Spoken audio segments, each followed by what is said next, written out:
Number 1. The twin presidents separated by a century.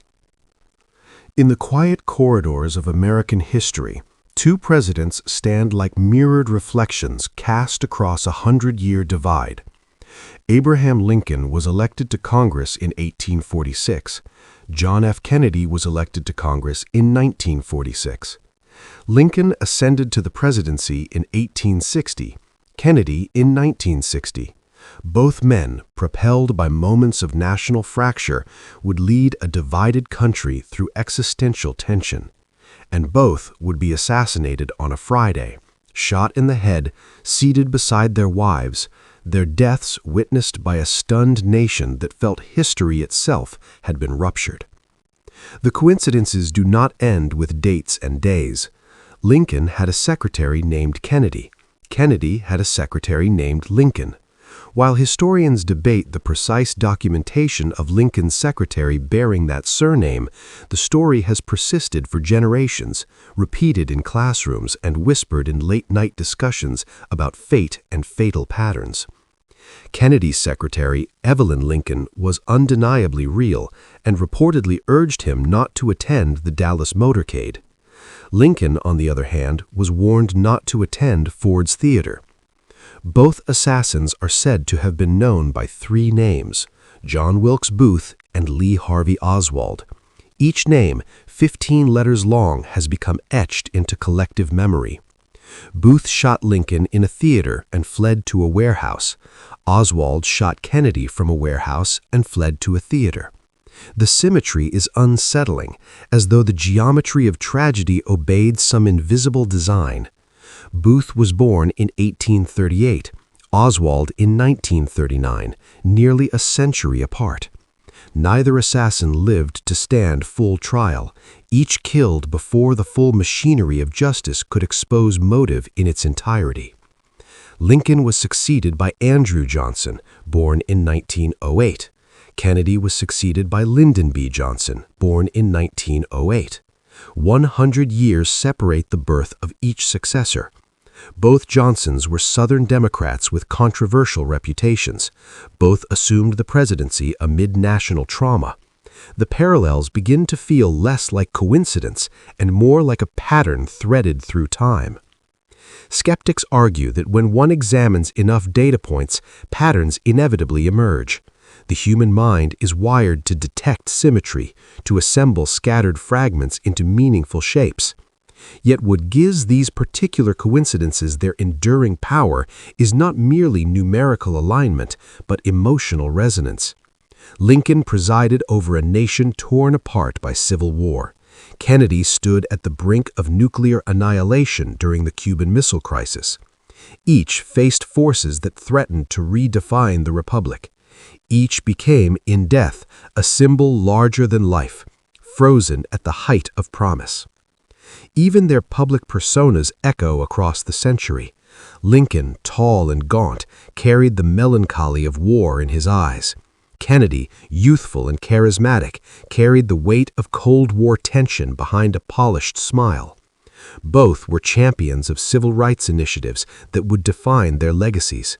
Both confronted entrenched systems resistant to change, and both paid the ultimate price at moments when their leadership seemed poised to alter the nation's trajectory. There is no credible evidence of conspiracy linking these two eras through design, no secret architect manipulating centuries like chess pieces. And yet, the sheer density of parallels continues to provoke speculation. Are these correspondences merely artifacts of selective attention, or do they hint at deeper rhythms embedded within historical cycles? Some researchers of cyclical history argue that societal tensions crest and break in predictable generational waves, creating leaders whose lives align in uncanny ways. Perhaps the coincidence is not between two men, but between two moments in the American experiment, separated by exactly 100 years. Moments when the country stood at ideological crossroads, moments when hope collided with hostility. The symmetry may not be mystical, but structural, born from recurring pressures within a democracy perpetually renegotiating its identity. Still, when one lists the parallels allowed, the effect is chilling. 2 leaders, a century apart. 2 Fridays. 2 gunshots that echoed beyond their eras. 2 grieving widows. And a nation left to wonder whether history moves in a straight line or circles back upon itself with eerie precision, replaying its darkest chapters under different names and different skies. Number 2. The Titanic novel that predicted disaster. 14 years before the RMS Titanic slipped beneath the North Atlantic, before wireless distress calls crackled through freezing air, before the world learned the phrase unsinkable could become a fatal boast, a little-known American author published a novella that would later read like prophecy. In 1898, Morgan Robertson released a work of fiction titled Futility, or The Wreck of the Titan. At the time, it attracted little attention. After April 1912, it became something far more unsettling. Robertson's story described a gargantuan British ocean liner named the Titan, the largest ship ever constructed, a marvel of engineering believed to be unsinkable. The Titan struck an iceberg in the North Atlantic during April on a cold night while traveling at high speed. The collision tore open her starboard side. The ship did not carry enough lifeboats for the thousands of passengers aboard. Chaos erupted. The vessel sank, and many perished in the icy water. When the real Titanic met its fate, the similarities were staggering. The fictional Titan was 800 feet long. The Titanic measured approximately 882 feet, at the time the largest moving object ever built by human hands. Both ships were triple-screw steamers. Both were described as the pinnacle of luxury, carrying elite passengers across the Atlantic. Both struck ice in April. Both lacked sufficient lifeboats due to maritime regulations that lagged behind technological ambition. In Robertson's narrative, the Titan carried around 3,000 passengers and crew, with lifeboat capacity for only a fraction of them. The Titanic carried roughly 2,200 souls and had lifeboats for about half that number. In both accounts, overconfidence in the ship's design contributed to the disaster. The fictional Titan was deemed unsinkable. The Titanic was famously described as practically unsinkable, a phrase that would haunt headlines worldwide. The parallels ignited speculation almost immediately. Was Morgan Robertson clairvoyant? Had he tapped into some premonitory vision of catastrophe? Or was something else at work? Skeptics point to the maritime culture of the late 19th century. Transatlantic liners were growing larger and faster each year. Icebergs posed a known hazard in northern shipping lanes. Lifeboat shortages were a documented issue due to outdated safety standards. Perhaps Robertson simply extrapolated logically from trends already in motion. Yet there are details that resist easy dismissal. Robertson's Titan struck the iceberg on the starboard side, just as the Titanic did. Both vessels sank in the North Atlantic, roughly 400 nautical miles from Newfoundland. Both disasters occurred shortly before midnight. Even the name itself, Titan and Titanic, suggests an echo that borders on uncanny. Robertson later insisted he possessed no psychic gift, claiming instead that his maritime experience informed a realistic projection of what could go wrong if hubris eclipsed caution. He had served as a merchant seaman and understood both ship design and human complacency. In that sense, futility may have been less prophecy and more warning, one tragically ignored by an industry racing toward grandeur. Still, the timing unsettles. After the Titanic sank, Robertson's book was republished, this time under its original title, Futility. Readers combed its pages, searching for hidden meanings. Some conspiracy theorists would later suggest that powerful interests orchestrated the Titanic disaster and that Robertson had been exposed to insider knowledge. There is no credible evidence to support such claims. The official inquiries pointed to navigational errors, ice warnings unheeded, and structural vulnerabilities exposed by unprecedented stress. But coincidence does not require conspiracy to disturb us. What lingers is the sense that imagination sometimes runs parallel to reality, as if the human mind can intuit the shape of future tragedy by studying present ambition. The Titan was fiction, the Titanic was real, and yet the boundary between them feels thin, as though the novel cast a long shadow forward through time. In the end, perhaps the true coincidence lies in human nature itself. We build monuments to progress, we declare them invincible, we assume mastery over nature, and again the sea reminds us of our fragility. 14 years separated a novelist's imagined wreck from a real one that would define an era. Whether prediction or probability, the mirror between Titan and Titanic remains one of the most haunting literary coincidences ever recorded. Number 3. The man who survived atomic fate twice. On the morning of August 6, 1945, Tsutomu Yamaguchi stepped off a streetcar in Hiroshima and looked up at a sky already vibrating with the distant hum of an unfamiliar aircraft. He was a 29-year-old engineer on temporary assignment far from his home in Nagasaki. Moments later, a blinding flash erased the horizon. The detonation of Little Boy tore through the city with a force humanity had never before unleashed. Buildings dissolved. Shadows burned into concrete. Yamaguchi was thrown violently to the ground. His eardrums ruptured, his body scorched by radiation and heat. He survived. Severely injured, wrapped in bandages, he navigated the smoldering ruin of Hiroshima for 2 days before securing passage back to Nagasaki, his hometown. He arrived on August 8th, exhausted and in pain, carrying stories few could comprehend. The following morning, August 9th, he reported to work despite his injuries. As he attempted to explain the devastation he'd witnessed, a second flash ignited the sky over Nagasaki. Fat Man detonated with catastrophic precision. Yamaguchi survived again. In the annals of history, few coincidences are as staggering as this, a single individual present in both cities at the exact moments atomic bombs fell.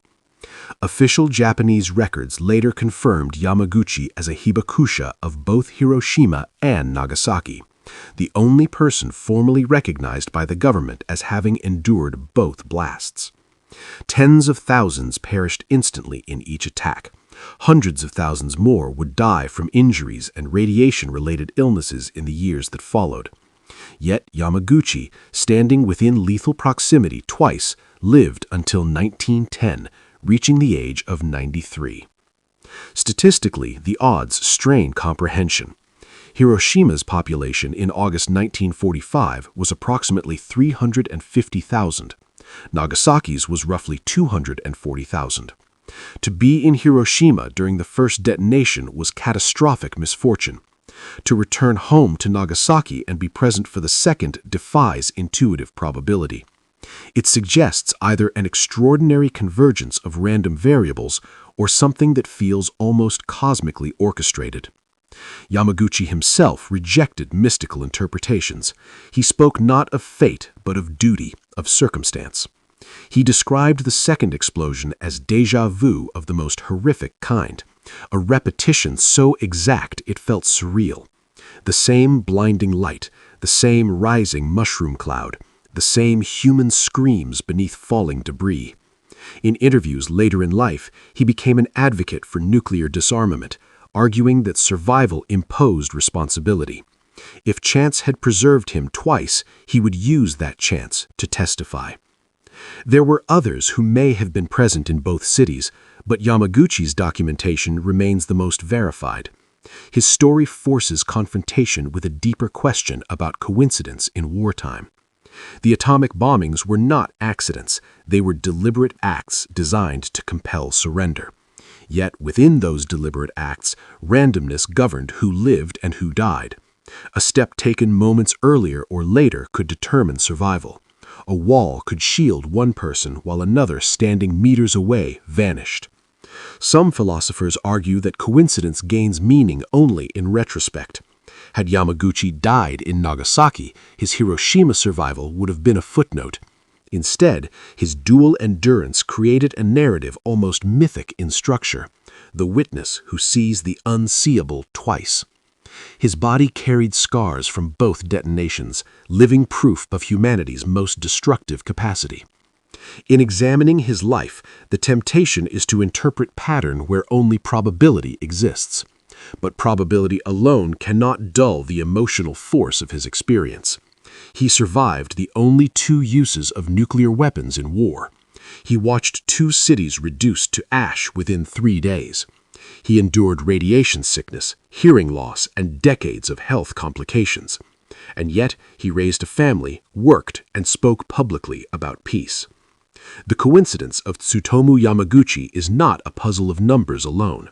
It is a reminder that within vast geopolitical decisions lie individual trajectories shaped by fractions of seconds. 2 bombs, 2 cities, 1 man standing in both epicenters of history's most devastating experiment. Survival, in this case, feels less like luck and more like a fragile thread stretched across the abyss of annihilation. Number 4. The brothers killed by the same taxi. In the crowded streets of Bermuda's capital, Hamilton, traffic hums with the quiet predictability of island routine. Scooters weave between pastel buildings, pedestrians cross sunlit intersections, and taxis drift steadily through narrow lanes. It is not a place one associates with violent statistical anomalies. And yet, in 1975, a sequence of events unfolded there that would become one of the most cited modern coincidences ever recorded. A case so precise in its repetition that it seems to resist the logic of random chance. In 1974, a 17-year-old Bermudian named Erskine Eben was riding his moped along a Hamilton road when he was struck and killed by a taxi. The accident was tragic but unremarkable in a broader sense. Traffic fatalities, while devastating, occur with grim regularity around the world. A year passed. Grief settled into memory. Life resumed its steady rhythm. Then, in 1975, Erskine's 17-year-old brother, Neville Eben, was riding his moped along the same road. He was struck and killed by a taxi. The parallels did not stop there. Neville was reportedly riding the very same moped his brother had been operating at the time of his death. The collision occurred at approximately the same location. Even more unsettling, the taxi driver was the same man who had struck Erskine the year before, and he was carrying the same passenger. In a small island community, overlapping acquaintances are not unusual. Roads are limited. Vehicles circulate repeatedly. But the convergence of these variables, 2 brothers, same age, same vehicle, same stretch of road, same taxi driver, same passenger, compresses probability into something almost suffocating. Each individual element might be explained by circumstance. Combined, they create a statistical anomaly that has lingered in newspapers and trivia archives for decades. Skeptics point to Bermuda's modest population and compact geography. In the mid-1970s, the island's population hovered around 60,000. With limited roadways and a relatively small pool of taxi operators, the repetition of certain actors within similar incidents becomes more plausible. Mopeds are common modes of transportation on the island. A specific road may serve as a primary artery. The same passenger hailing the same taxi on the same route a year later may reflect routine rather than cosmic design.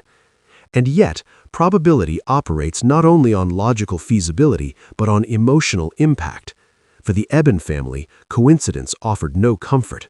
The repetition likely felt less like random alignment and more like a cruel echo reverberating through time. 2 sons lost under circumstances so nearly identical that they blur into a single haunting narrative. Psychologists describe such events as clustering illusions, moments when the human mind perceives pattern within randomness. But in this case, the pattern is not illusory. The facts align starkly. What remains debated is whether that alignment carries deeper meaning or simply represents the rare but inevitable convergence of independent variables in a finite system. The taxi driver himself reportedly expressed profound shock and distress at the second accident. To be involved in one fatal collision is trauma enough.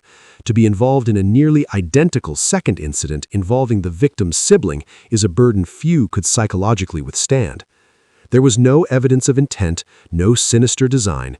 Investigations pointed to tragic circumstance rather than malice.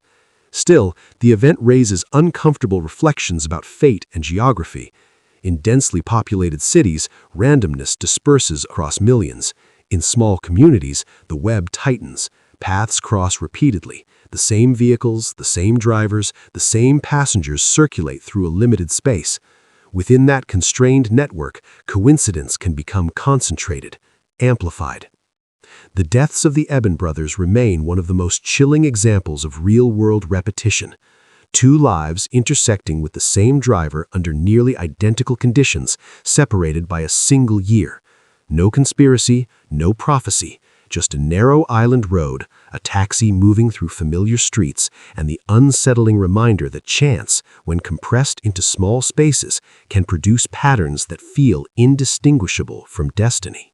Number 5. The child who was reincarnated into his sister's murder. In 1977, in the quiet suburbs of Dalby, Australia, 4-year-old Joanne Sharkey was brutally murdered. Her body was found near a railway line, her skull fractured by repeated blows. The crime shocked the community and devastated her family. Despite investigation, no one was ever convicted. The case dissolved into the unresolved silence that surrounds so many tragedies. But for Joanne's parents, the story would take a turn that defied conventional explanation. A year after Joanne's death, her mother, Florence, gave birth to another daughter. They named her Lauren. From infancy, Lauren displayed behaviors that unsettled her parents. She had 2 distinct birthmarks, one on her forehead and another at the back of her head. To Florence, these marks bore a chilling resemblance to the fatal injuries Joanne had sustained.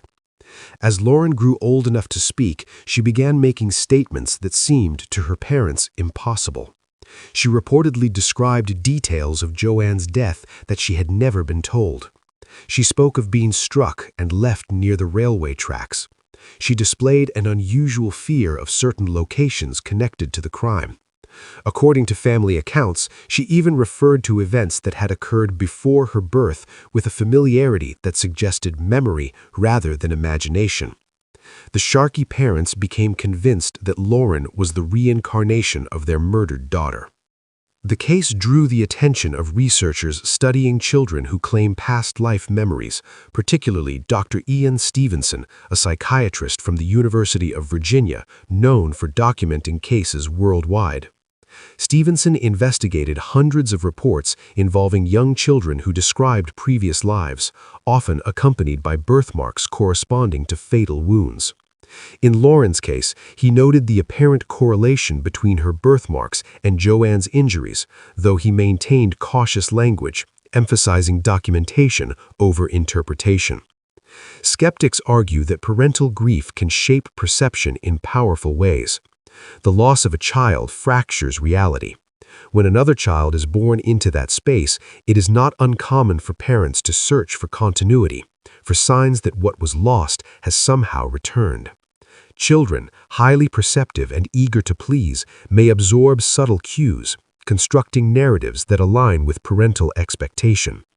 The possibility of cryptomnesia, information absorbed unconsciously and later expressed as original memory, cannot be dismissed. Yet some aspects of Lauren's reported statements resist easy reduction. She allegedly referred to the weapon used in Joanne's murder and described being attacked from behind. She exhibited phobias related to railway tracks. These elements, if accurately documented and not influenced by suggestion, complicate simple explanations. Reincarnation as a belief predates recorded history, embedded in Hinduism, Buddhism, and various indigenous traditions. Western scientific frameworks, however, have long resisted such interpretations, favoring psychological and neurological models. The Sharkey case sits at the uncomfortable intersection of grief, memory, and the unexplained. Birthmarks themselves are medically common, resulting from pigmentation variations or vascular formations during fetal development. That they might correspond to previous injuries challenges conventional biology.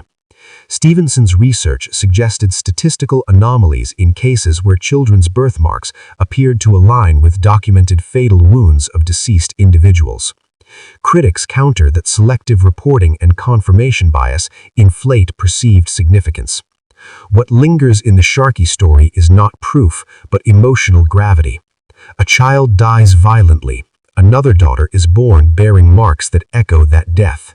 Between those two lives stretches a question that science has yet to fully extinguish. Are we singular threads, or part of a continuity that occasionally reveals itself through the most improbable of correspondences? Number 6. The photograph taken before the bullet. On the afternoon of November 22, 1963, as the presidential motorcade moved slowly through Dealey Plaza, dozens of cameras were raised into the Texas sunlight. Among the spectators was a 20-year-old woman named Marianne Moorman. She held a Polaroid camera, its square frame poised to capture what was meant to be an ordinary moment of civic pageantry. At 12:30 p.m., she pressed the shutter. The image she produced would become one of the most scrutinized photographs in modern history. Moorman's photograph froze a fraction of a second during the assassination of President John F. Kennedy. The limousine is visible, the First Lady leaning toward her husband. In the background, the grassy knoll rises gently behind a white picket fence. The photograph captured the instant around the fatal headshot. In the years that followed, investigators, journalists, and conspiracy theorists would enlarge, enhance, and dissect every grain of that image. What unsettles researchers is not merely the timing of the shot, but what appears within it. Near the fence on the grassy knoll, some observers claim to see the faint outline of a figure, what has been called the badge man. In certain enhanced versions of the image, a shape resembling a man wearing a police uniform and holding a rifle appears partially obscured by foliage. To believers, the figure suggests a second gunman positioned ahead of the motorcade, contradicting the official conclusion that Lee Harvey Oswald acted alone from the Texas School Book Depository. The Warren Commission concluded in 1964 that Oswald fired 3 shots from behind the president's vehicle. Yet Moorman's photograph, taken at nearly the exact moment of the fatal impact, seems to imply a shot from the front. Acoustic analyses conducted in the late 1970s by the House Select Committee on Assassinations suggested the possibility of a second shooter, though those findings were later disputed by the National Academy of Sciences. The coincidence lies in the precision of that Polaroid exposure. Moorman did not know history was about to fracture. She did not know she was capturing an image that would be examined for decades. Yet her camera clicked at the precise moment that would ignite one of the most enduring controversies of the 20th century. Photographic artifacts can deceive. Grain, shadow, and light can form patterns that resemble intentional shapes. Pareidolia, the human tendency to perceive faces and figures in random stimuli, plays a powerful role in interpreting ambiguous images. Experts in photographic analysis have argued that the so-called badge man is nothing more than shadow interplay among fence posts and leaves, but others remain unconvinced. They note the apparent glint where a badge might catch sunlight, the alignment of what looks like a rifle barrel. They point to eyewitnesses who reported hearing shots from the grassy knoll. The image becomes less a photograph and more a Rorschach test for belief. There is almost a metaphysical dimension to the timing. In a crowd of hundreds, among countless cameras, one amateur photograph would freeze the instant that defined a generation. A fraction of a second earlier or later, and the controversial detail might have been lost to blur or motion. Moorman herself consistently maintained that she captured only what was in front of her, that she saw no gunman on the knoll. Her role was accidental, her photograph a byproduct of proximity. Yet the coincidence of its existence, combined with its ambiguous contents, ensured its transformation into a focal point of suspicion. In an era before digital manipulation, before instant global sharing, a single Polaroid became a battleground for truth. The image stands as a reminder that coincidence can crystallize in a shutter's click, embedding unanswered questions into cellulose and silver halide. A president falls. A camera flashes. In that infinitesimal overlap between light and violence, a mystery is preserved, not only of who fired the fatal shot, but of how chance can place an ordinary observer at the precise intersection of history and doubt. Number 7. The Curse of the Hoover Dam Plaque. In the Black Canyon of the Colorado River, where concrete walls rise from desert stone like a monument to human defiance, the Hoover Dam stands as one of the 20th century's most ambitious engineering achievements. Built during the depths of the Great Depression, it harnessed a river once considered untamable. Thousands of workers descended into the canyon between 1931 and 1936, carving tunnels through rock and pouring millions of cubic yards of concrete. Officially, 96 men died during its construction. Unofficial counts suggest the number may have been higher. But among the many stories attached to the dam, one coincidence lingers with a quiet chill. The first recorded death associated with the Hoover Dam project occurred on December 20, 1922. A surveyor named J.G. Tierney drowned while scouting locations along the Colorado River. He was not building the dam yet. He was preparing for its possibility. His body was swept away by the current, becoming the project's earliest casualty. Nearly 14 years later, on December 20, 1935, the exact same date, another man fell to his death from one of the dam's intake towers. His name was Patrick Tierney. He was J.G. Tierney's son. The alignment is stark. Father and son, both dying on December 20th, both connected to the same monumental project, separated by precisely 13 years. The elder Tierney died before construction truly began, claimed by the river that would later be restrained by concrete. The final Tierney died during the final year of the dam's completion, falling from the very structure meant to conquer that river. In a project spanning over a decade and involving thousands of workers, fatalities were tragically expected. Construction safety standards of the 1930s were far less stringent than today.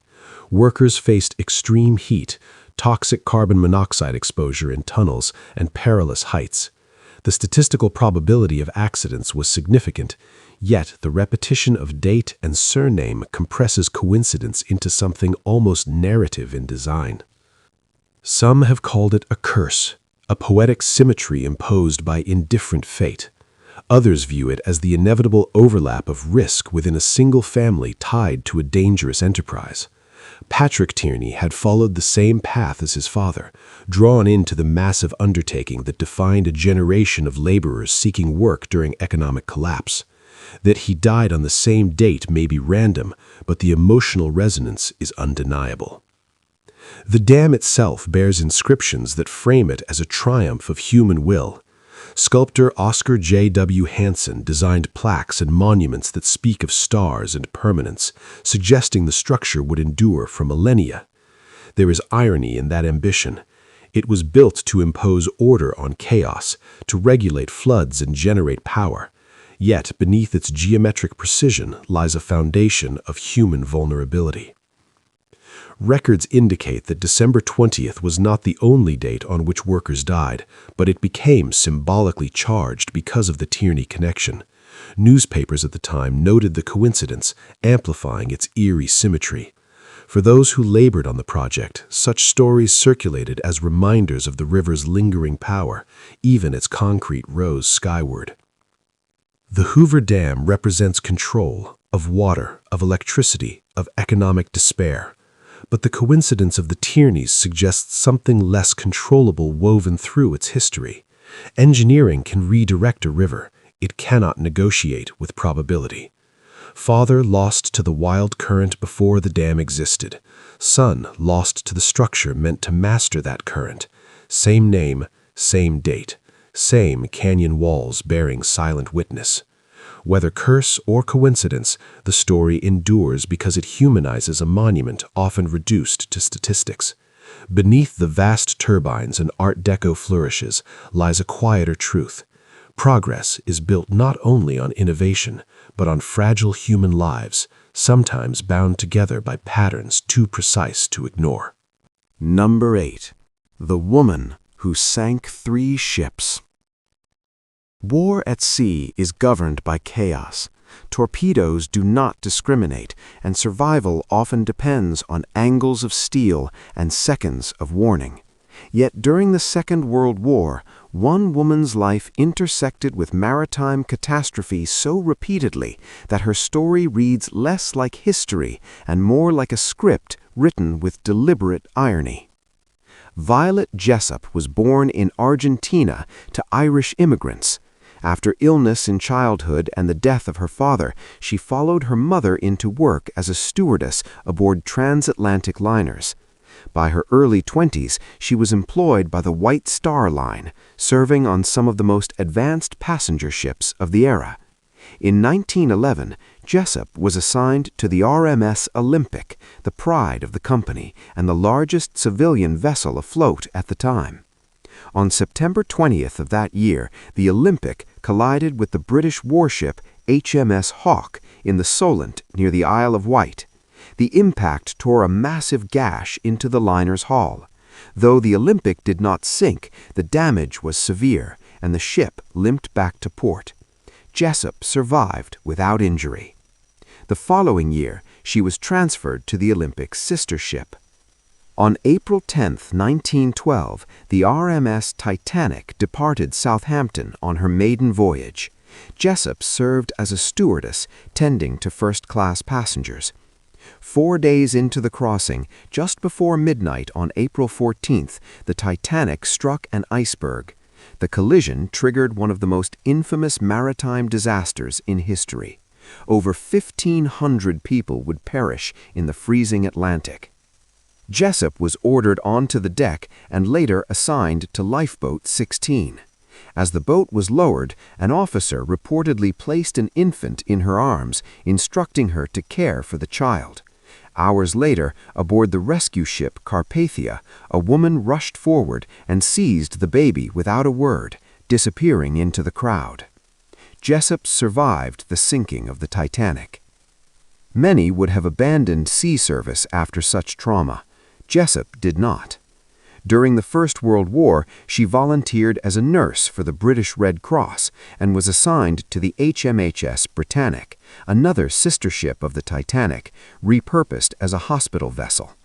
On November 21, 1916, while navigating the Aegean Sea, the Britannic struck a German naval mine. The explosion tore through the hull. Unlike the Titanic, the Britannic sank in under an hour. Jessup again found herself in a lifeboat. As the ship's massive propellers churned in the water, some lifeboats were pulled toward them. Realizing the danger, Jessup jumped from her boat, striking her head on the keel. She later discovered she had sustained a skull fracture. Once more, she survived. 3 sister ships, 3 catastrophic incidents, 1 woman present on all of them. Statistically, maritime service in the early 20th century carried risk, but the concentration of events in Jessup's career strains ordinary expectation. The Olympic collision, the Titanic sinking, the Britannic explosion, each was a major disaster. That a single stewardess would be aboard all 3 has earned her the moniker Miss Unsinkable. Jessup herself rejected supernatural interpretations. In her memoirs, she described events with calm pragmatism, attributing survival to discipline and perhaps luck. Yet observers cannot help noting the improbable alignment. The Titanic and Britannic were engineered from nearly identical blueprints, conceived as symbols of technological mastery. Both succumbed to the vulnerabilities of steel and sea. And Jessup, moving from one deck to another across years, remained a constant amid failure. Her story complicates narratives of fate. Was she extraordinarily unlucky to encounter repeated disaster, or extraordinarily fortunate to escape each time? The distinction blurs. Survival in such moments depends on positioning, on the path a person takes through a corridor, on which lifeboat they board. Violet Jessup continued to work at sea for decades after the war, eventually retiring quietly. She lived until 1971.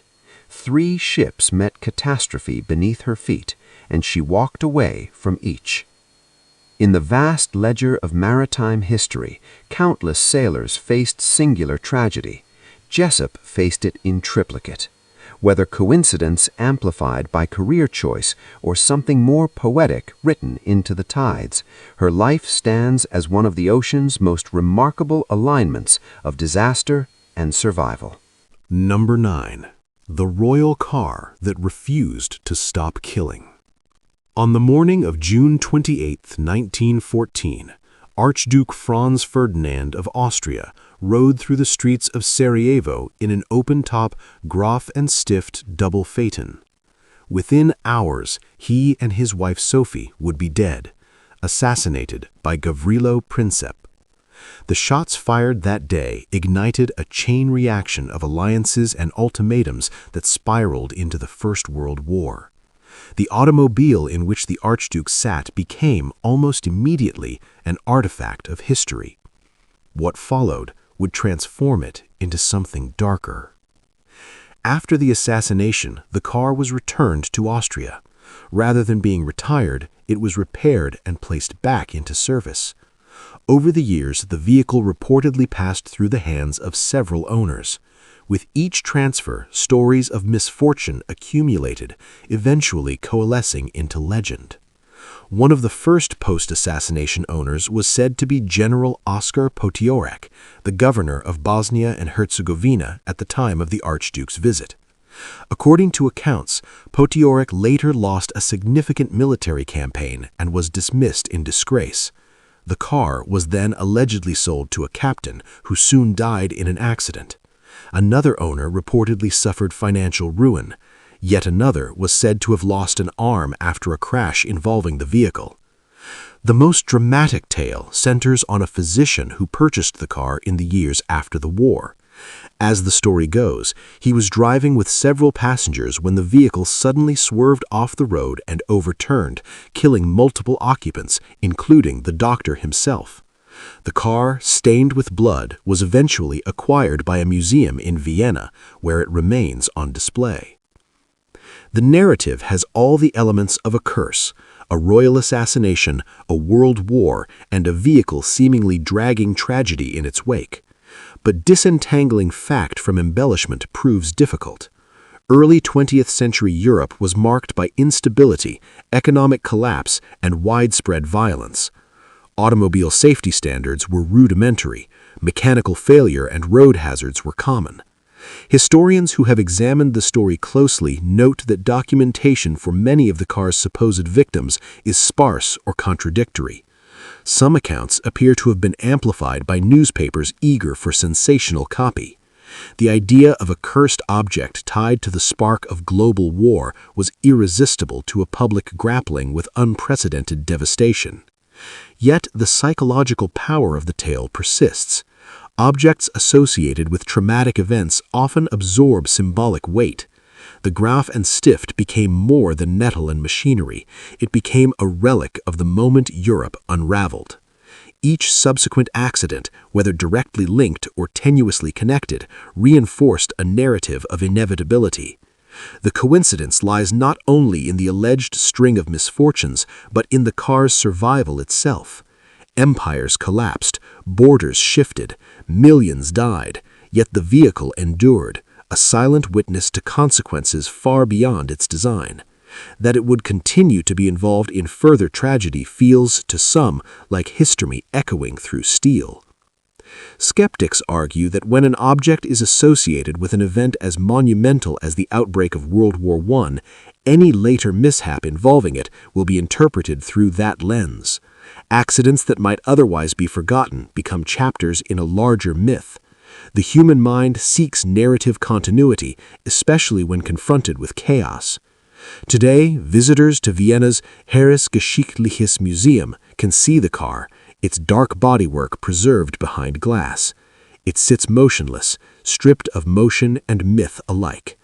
Whether cursed or merely unlucky, it stands as a reminder of how coincidence and storytelling intertwine. A single vehicle carried a man whose death altered the course of the 20th century. The suggestion that it continued to carry death afterward may reflect more about our need to locate patterns than about the car itself. Still, the legend endures. A royal automobile that seemed unable to escape the shadow of the gunshots that first stained its seats. Number 10. The comet that returned on the day the author died. In 1835, a brilliant comet carved its arc across the night sky, visible to millions who looked upward in awe and unease. It was Halley's Comet, the most famous periodic comet known to science, returning as it had for centuries on a roughly 76-year orbit. Among those who witnessed its 1835 appearance was a young American writer named Samuel Langhorne Clemens. He would later become known to the world as Mark Twain. Twain was born on November 30th, 1835, just 2 weeks after Halley's Comet made its closest approach to Earth. As he grew older and developed a reputation for wit sharpened by skepticism, he remained fascinated by the celestial visitor that had marked the year of his birth. In 1909, as astronomers calculated the comet's imminent return, Twain made a remark that would echo with uncanny precision. "I came in with Halley's Comet in 1835, he said.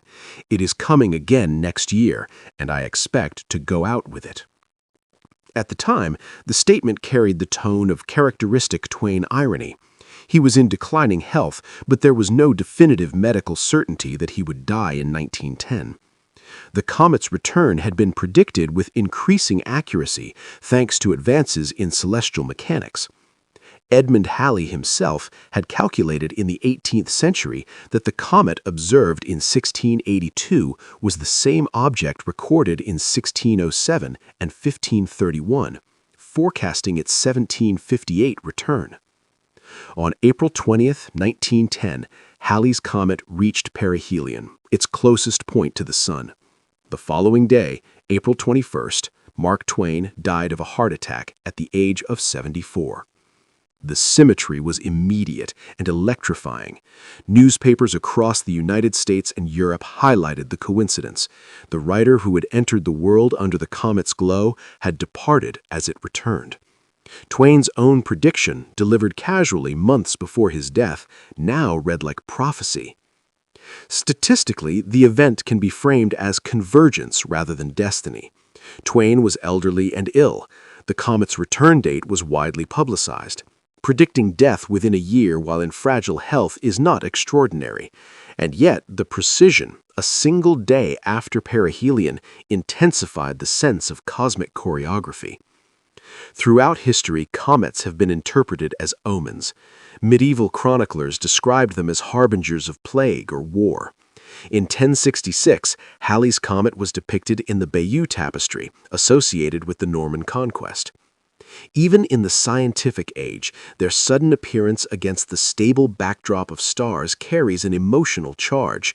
They arrive unannounced, blaze brilliantly, and vanish for decades. Twain himself cultivated a public persona attuned to irony and spectacle. That his life would be bookended by a comet's passage aligns almost too neatly with his literary sensibilities.